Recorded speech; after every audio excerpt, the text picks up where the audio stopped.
স্বস্তি পেতে চলেছে কলকাতা সহ দক্ষিণবঙ্গ। কলকাতা এবং হাওড়ায় ঝড় বৃষ্টির সম্ভাবনার কথা বলছে হাওয়া অফিস। বিক্ষিপ্ত বৃষ্টির পূর্বাভাস। বৃহস্পতিবার থেকে রবিবার পর্যন্ত বৃষ্টির সম্ভাবনা রয়েছে। কোথায় কোথায় হতে পারে বৃষ্টি, কি বলছে হাওয়া অফিস, বিষয়তে জানবো। অভিরূপা হাজরা আমাদের প্রতিনিধি রয়েছেন, সরাসরি চলে যাব অভিরূপার কাছে। অভিরূপা,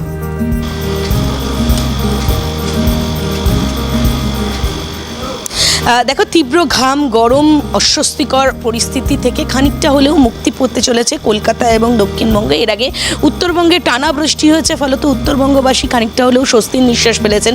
কিন্তু দক্ষিণবঙ্গে এই তীব্র তাপদাহ, গরম ঘাম, রোদ যত বাড়ছে গরম ঘাম তত বাড়ছে, ফলে রাতের দিকেও তাপমাত্রা ঊর্ধ্বমুখী থাকছে। এই পরিস্থিতি খানিকটা স্বস্তি ফেলতে চলেছে, তবে এখনই নয়, অর্থাৎ আজকে মঙ্গলবার এবং বুধবারই এক্ষুনি বৃষ্টির কোনো সম্ভাবনার কথা লক্ষ্য করছে না আলিপুর আবহাওয়া দপ্তর। বলা হচ্ছে বৃহস্পতিবার সকাল থেকেই হালকা থেকে মাঝারি বৃষ্টিপাত হতে পারে, বিক্ষিপ্ত বৃষ্টিপাত হতে পারে দক্ষিণবঙ্গের প্রায় সর্বত্র।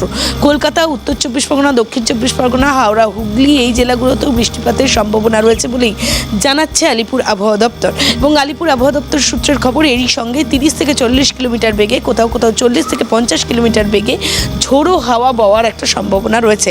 ফলত ঝোড়ো হাওয়া এবং বৃষ্টির ফলে খানিকটা হলেও তাপমাত্রা নিম্নমুখী হবে। এই যে প্রায় 34 ডিগ্রির কাছাকাছি সর্বোচ্চ তাপমাত্রা থাকছে এবং আগামী 2 দিনে এরকম 34 ডিগ্রির আশেপাশেই সর্বোচ্চ তাপমাত্রা থাকবে, সেই তাপমাত্রা খানিকটা নিম্নমুখী হতে পারে এবং স্বস্তি মিলতে পারে। বৃষ্টির ফলে সার্বিকভাবে তাপমাত্রা খানিকটা নিম্নমুখী হতে পারে, এমনটাই আভাস দিচ্ছে আলিপুর আবহাওয়া দপ্তর। তবে এই স্বস্তির বৃষ্টি পেতে গেলে বা স্বস্তির বৃষ্টি অনুভব করতে গেলে আরও 2 দিন সময় লাগবে। বৃহস্পতিবার থেকে কলকাতা এবং তার পার্শ্ববর্তী অঞ্চলে বৃষ্টির পূর্বাভাস রয়েছে। তবে দক্ষিণবঙ্গের অন্যত্র বৃষ্টির পূর্বাভাস আজ এবং আগামীকাল রয়েছে। যেমন পশ্চিমাঞ্চলের জেলাগুলোতে আজ এবং আগামীকাল বৃষ্টির সম্ভাবনা রয়েছে, তবে বিক্ষিপ্ত এবং ক্ষীণই রয়েছে সেই বৃষ্টির সম্ভাবনা। বৃহস্পতিবারের পর থেকে দক্ষিণবঙ্গের সর্বত্রই বৃষ্টি হবার সম্ভাবনা প্রবল বলেই জানাচ্ছে আলিপুর আবহাওয়া দপ্তর। ধন্যবাদ অভিরূপা।